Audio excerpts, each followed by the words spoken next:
In this class we're going to look at motivation theories, and in particular we're going to look at the work of Vroom and the expectancy theory. So let's look at the goals and objectives of an organization. It's important that an organization has goals and objectives to work to in order for them to be successful. Putting it simply, if they don't have goals and objectives, then they're going to drift. They're going to go in circles, and they're going to get confused and mixed up, and their future is not bright. So it's important to have goals and objectives so that an organization knows where it's going. Organizations have the responsibility to encourage employees to contribute to the organizational goals and objectives. They have a responsibility in the sense that they have responsibility to the stakeholders of the business, to the shareholders, to the suppliers, to the customers, that their workers, who are also stakeholders, their workers, their employees, should be motivated and should empathize with the direction in which the business is moving and in the practices of the business. So it's important that there is good motivation throughout the organization. Effective motivation encourages employees to engage with the organizational activities, and it also increases productivity. So good motivation is important. It means there's greater empathy on the part of the workers with the objectives of the business. So the workers are more engaged. There is less labour turnover, less dissatisfaction, less absenteeism, and there's also, of course, greater productivity. Now let's look at Vroom's expectancy theory. Well, this is based on motivation and management, how managers encourage and secure a more motivated workforce. So it's looking at how management motivate the workforce. The concept of Vroom's expectancy theory explains that motivation is a function of the desirability of the outcome of behaviour. So motivation is a function of the desirability of the outcome of behaviour. So it's the outcome of the behaviour that is the motivating factor. Now, this means that if workers are applying themselves to their work and are motivated, they are trying to achieve an outcome. And that's what is motivating them. It's the achievement of the outcome that they may have in their own heads. Their outcome may be that they will be recognized as good workers and be considered for promotion, or will have greater job security, or can move sidewards into a different job or different activity that they want to be associated with. So in the case of motivation, it's the desirable outcome that the workers have in mind, the employees have in mind, which motivates them. If an employee or an individual in an organization feels that behaving in a certain way will provide them with rewards that the individual values and seeks, this will motivate them to behave accordingly. So it's the rewards. It may be more income, it may be a better salary, it may be a particular position, a particular status within the business. It may be simply working on a different task. So it's what the employees have in mind for themselves, and that's what drives them. If they feel that they have no chance of fulfilling the expectation, they won't even try. They will stop. But if they feel there is a chance, that by making a contribution and being motivated in a particular way, it will lead to the outcome that they desire, then they will be motivated. Now, the causes of behaviour in an organisation. The individual needs motivation, past experiences and environment determine behaviour. So their needs, what they want, their motivation, their past experiences and the environment in which they work, these all determine behaviour. These are the main reasons why people join organisations and have certain expectations about their jobs. People get jobs because, I suppose, essentially they need a salary to live. They need a wage or a salary to live. But as humans, they need more. They need to be interested. They need to spend their time engaged in what they're doing, interested in what they're doing. So motivation is a function of that. And if they feel that their position is recognized and they feel that they are making a contribution and they feel valued within that occupation, then they will be motivated, because it will lead to another position that perhaps they aspire to. So individuals determine their own behaviour in an organisation. So it's the individuals who determine their behaviour, not the organisations, not the managers, not the line manager or anyone else. It's the individuals who determine their behaviour within the organisation. Now, there are two conscious decisions here. How important is it for them to arrive to work and stay within the same organisation? I suppose that's the most basic question. Why go to work and stay within that organisation, stay within that company? Why not change jobs or change company?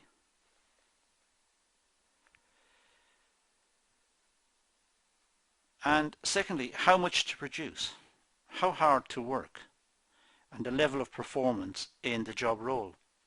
Having got to work, the worker must decide whether they're going to work hard or they're just going to work within themselves and perhaps not try too hard.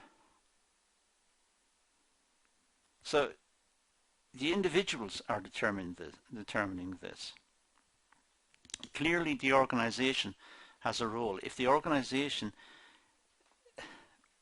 have rules and practices and have procedures in place which recognise individuals' contributions, then the individuals may feel that if they work hard, they're going to achieve another objective, their own objective, the objective of perhaps receiving some small promotion or receiving more responsibility or having a higher salary as a consequence.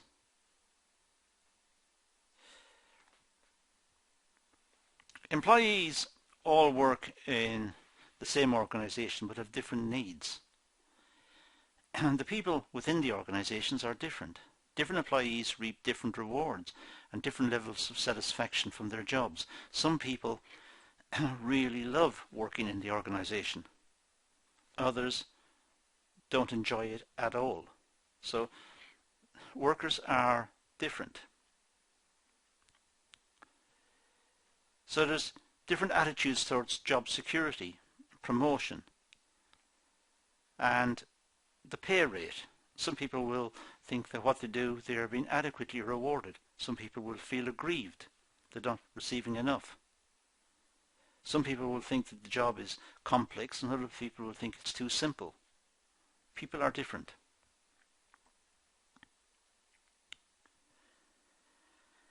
Individuals decide on their attitudes and behaviour and which type of behaviour will lead them to their desired reward. So individuals have some aspirations, some reward that they want. It could be higher salary, as I said, higher wages. It could be some promotion. It could be a move to a department that they prefer. They have some reward in mind, and they will be motivated to achieve that reward. Now, the reward must be capable of being achieved. That avenue must be open to the worker. If they feel it's not open, they're not going to try. But if they feel that if they apply themselves, work hard, make suggestions, make recommendations, be involved, they'll be recognized and they will achieve the reward that they're after. So that's the basis for motivation. It's individuals having targets, their own targets, their desirable rewards, and working towards achieving those rewards. The more they work towards them, the more motivated they are. They're more motivated to receive the reward. And according to this theory, that's the basis for motivation. Now there is a model called the VIE, the Valence Instrumentality Expectancy model. Vroom was the first person to relate expectancy theory to motivation at work, and this goes back to the 1960s. According to his model, there are basic elements to the Vroom model. The first level and second level outcomes. These are basic elements. There's valence, instrumentality and expectancy. So we have elements within the model. First level, second level, valence, instrumentality and expectancy. And we're going to describe what each of these are in the coming slides. We'll start with the outcomes. Now the first level outcome is associated with the behaviour of an individual who is undertaking the job itself. This includes the level of performance, the amount of output, the quality of the work put into the job. So the first level outcome is doing the job. It's the level of performance that the individual puts in. That's the first level outcome. The individual is applying him or herself to performing this task. That's the first level performance.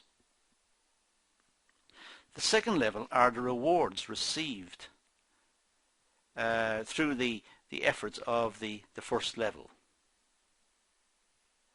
This could be job satisfaction, promotion, a pay rise, job security.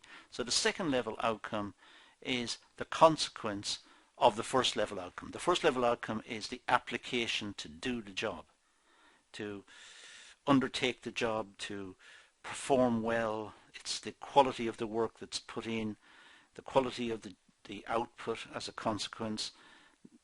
It's the amount of output as well. So these are the first level outcomes.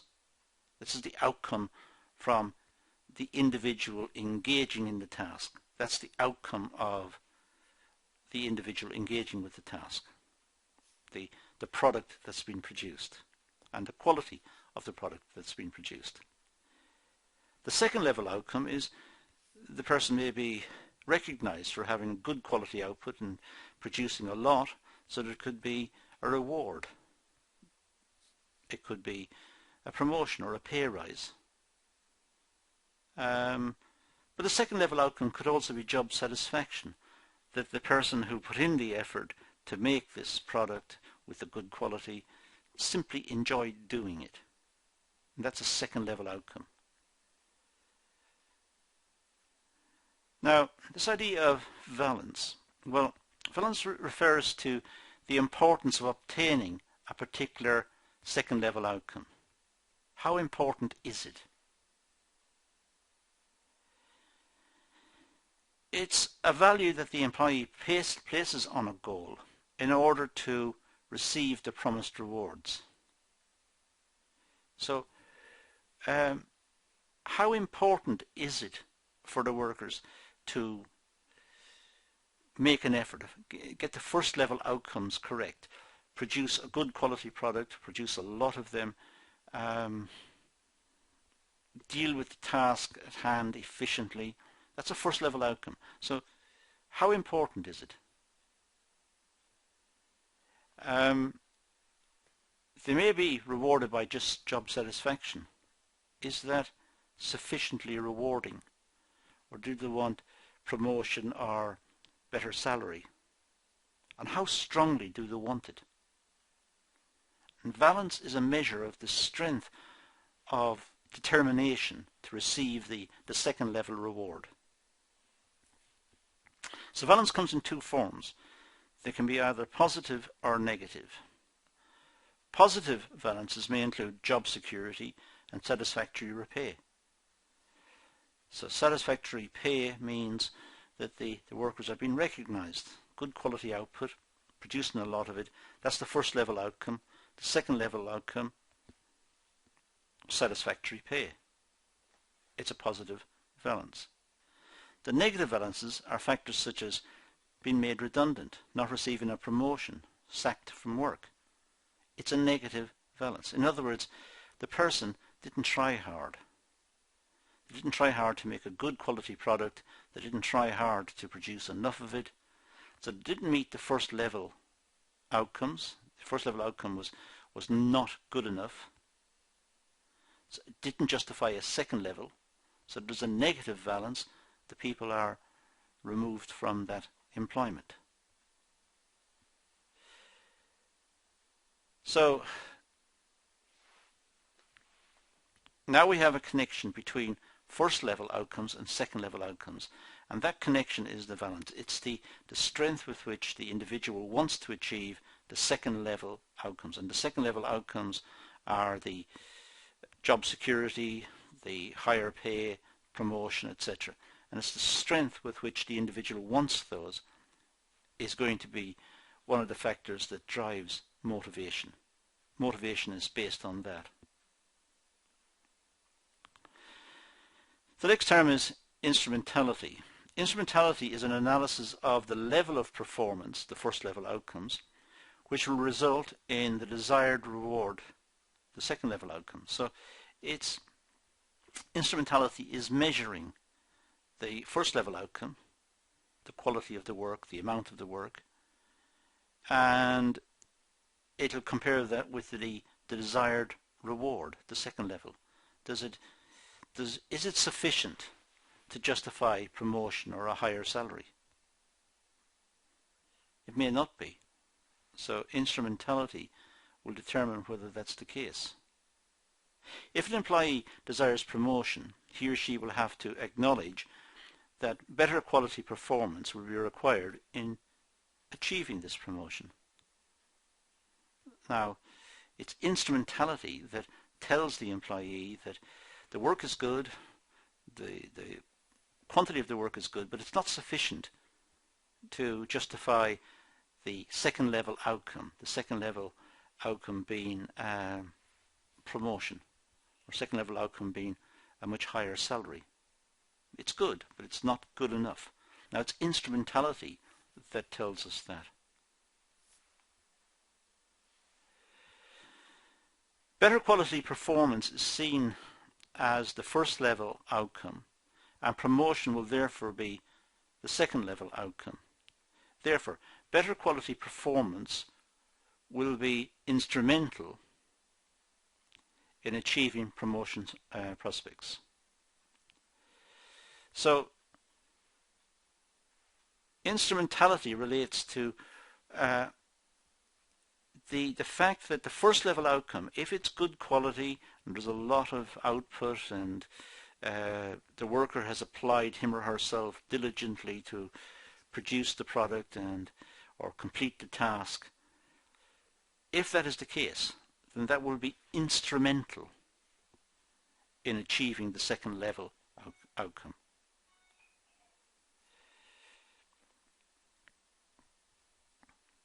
Now, expectancy. Well, expectancy refers to the level of confidence the individual has in achieving a certain task. It's associated with the relationship between effort and performance.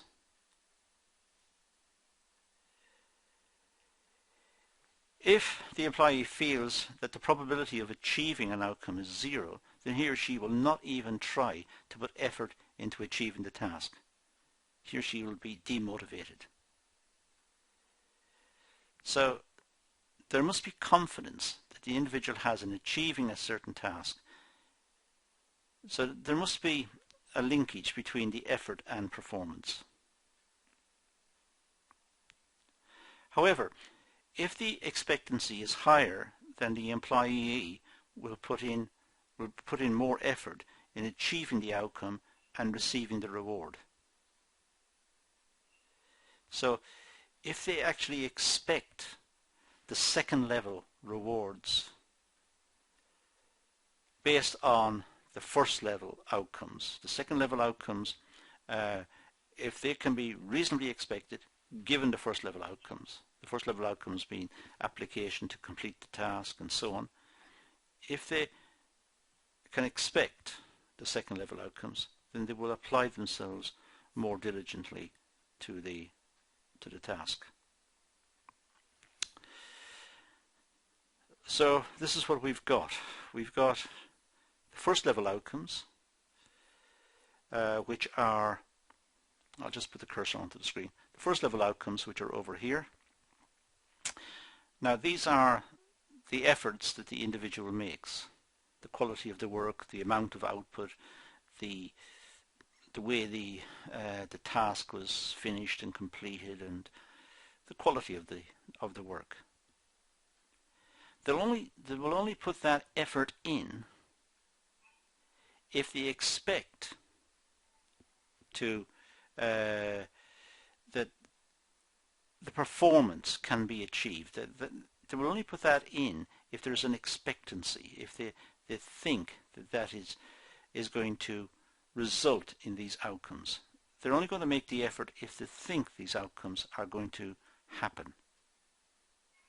But then they need to measure those outcomes in terms of the instrumentality. Are these outcomes instrumental in achieving the second level outcomes?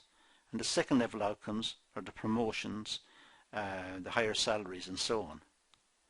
So it's the instrumentality. In other words, are these instrumental in achieving these outcomes? If they are, then it's worth going for the quality of outcome here, the first level outcomes, and therefore it's worth spending the effort back here. Now I'm going to talk about this diagram for next couple of slides, just to emphasize these points yet again.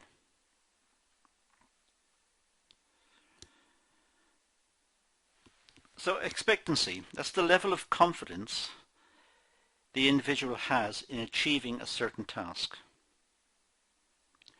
So if the individual thinks they can achieve it, they will make an effort, they will try. But if they think they can't achieve it, they may be put off right from the start. So expectancy is important. Instrumentality, well, that's the analysis of performance, the first level outcome, for example, better work, which will result in the desired reward, the second level outcome. So are the first level outcomes, are they instrumental in bringing about the second level outcomes?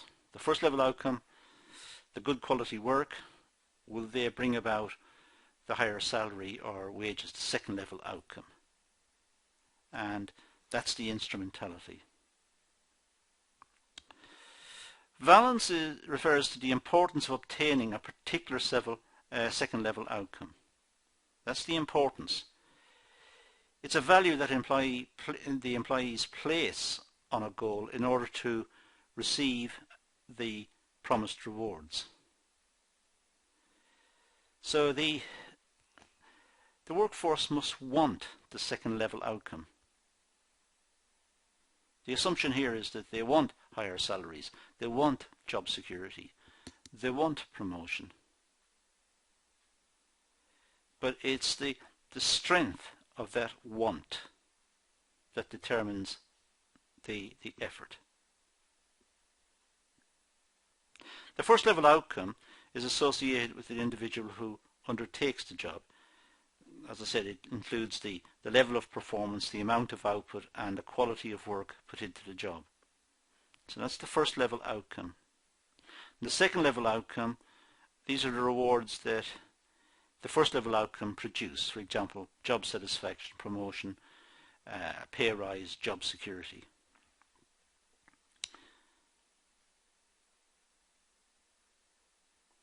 Expectancy refers to the level of confidence the individual has in achieving a certain task. It's associated with the relationship between effort and performance. So it's the confidence that the individual has in achieving a certain task. If they think they can't achieve the task, they're not even going to try. If they think they can achieve the task, they may be motivated to do so. So there must be positive expectancy before the task will be undertaken. So with positive expectancy, with good expectancy that they can do it, there should be good first level outcomes. The good first level outcomes may be instrumental in bringing about the second level outcome: higher pay, better working conditions, etc.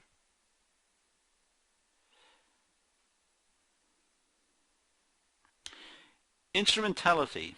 Well, as I said, instrumentality is analysis of the level of performance. The first level outcome, for example, better work, which will result in the desired reward. The second level outcome, for example, promotion. So instrumentality is a measure of the effectiveness of the first level outcomes in bringing about second level outcomes. The first level outcomes, better quality work, more engagement with the work. The second level, higher salary, promotion, recognition. So those two must be linked. So the VIE model is an interesting one. I'll put the cursor back on the screen. We start with the effort that the individual makes. They must expect that by making this effort through the performance, they will achieve the first level outcome. They will actually complete the task. They will meet the requirements, whatever those are, make the product, have a good quality product, whatever it is. They will achieve the task. Now, if they feel that that can be done, they expect that they'll be able to do it, they will engage in doing the task. Now, having completed this task, they will be very motivated to have a good task completed if they require second level outcomes, which is recognition, higher salary, better working conditions, promotion, whatever it is. So the quality and quantity of tasks completed, the first level tasks, first level outcomes, will determine the second level outcomes. And that's what where motivation rests. So motivation, well, it actually rests all the way. They must actually be motivated to undertake the task in the first place, which is a function of expectancy. They must expect to be able to do it. And when they do it, they'll do a good job if they expect second level outcomes. If they don't expect the second level outcome, the quality of the first level outcome may not be so good.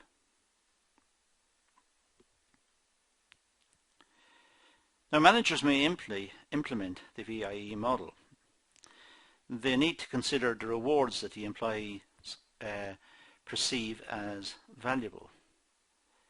Now, the rewards could be monetary, or it could be recognition, it could be status, it could be responsibility.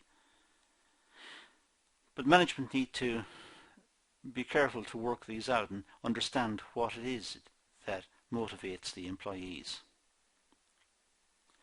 And they must create instrumentality by convincing the employees of the potential rewards that may be accomplished. So they must create instrumentality. In other words, they must look at the first level outcomes, the quality of the work, and communicate to the workers that if the quality of the work is good, if it's in the right amount and effort has been expended to achieve a good outcome, then rewards may be received. And these rewards will depend on the first level outcomes. The employees must have the capabilities to successfully complete the given task in order to gain the rewards. So the employees must have the capabilities.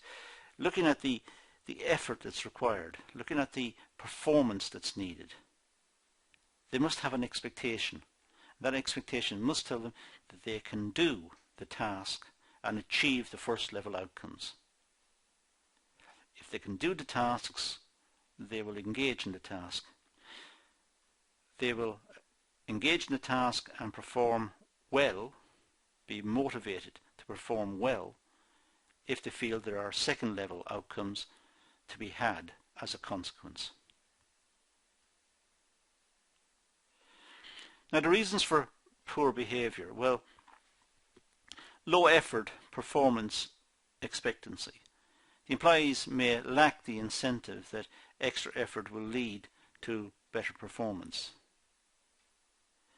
So the workers need to know what's at the end of the line. If they perform well, have good first level outcomes, will there be second level outcomes? Is the instrumentality in place for them to be rewarded in this way? If not, they may right from the start think it's not worth applying a lot of effort here. They'll supply sufficient effort to maintain their jobs perhaps, but nothing exceptional. Low performance reward instrumentality relationship. Performance may not lead to the desired rewards. Now that will lead to frustration on the part of the workers. They feel that they've put in a lot of effort and had good first level outcomes. They've hit their targets, they've produced a good quality result, good quality product, or completed the task efficiently and well, but they haven't been rewarded. So why make the effort the next time round? Now, weaknesses of Vroom's model. Well, there's lack of concreteness and depth.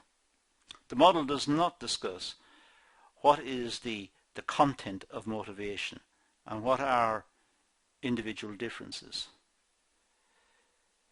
There's a suggestion that there is a link between the first level outcomes and the second level outcomes, and that's good.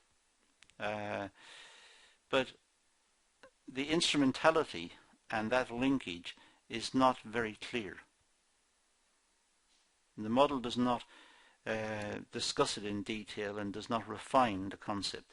It simply says there is a linkage between good quality outcome, good level of results at the first level outcomes, which result in second level outcomes, positive second level outcomes, such as job security, higher pay, and so on. It suggests that. It doesn't give a mechanism, or doesn't go any further. And maybe that's too much to ask, but it suggests the linkage, which most people would consider reasonable, but it doesn't go into any more detail. It disregards value. The model is perceived as nothing more than a theory of cognitive hedonism, as some people say. It does not discuss the values of individuals. Hedonism is an old philosophical idea that people are motivated by the pursuit of pleasure and happiness. In this case, the individuals make an effort if they're going to be rewarded. They're pursuing something else.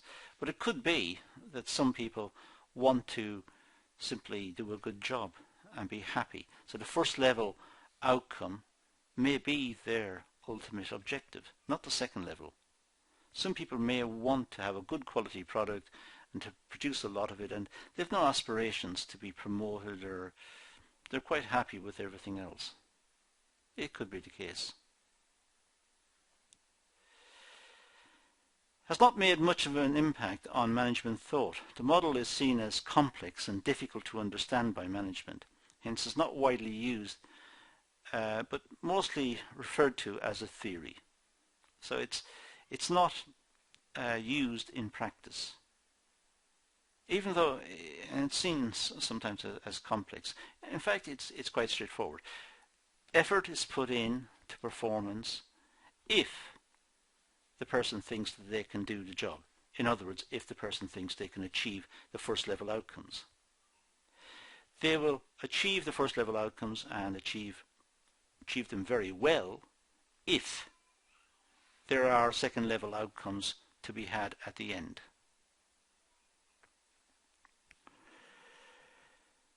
It lacks practical support. Not enough research has been done in it. It's a conceptual model. It helps us to understand perhaps more about motivation, but it's not something that can be applied in practice.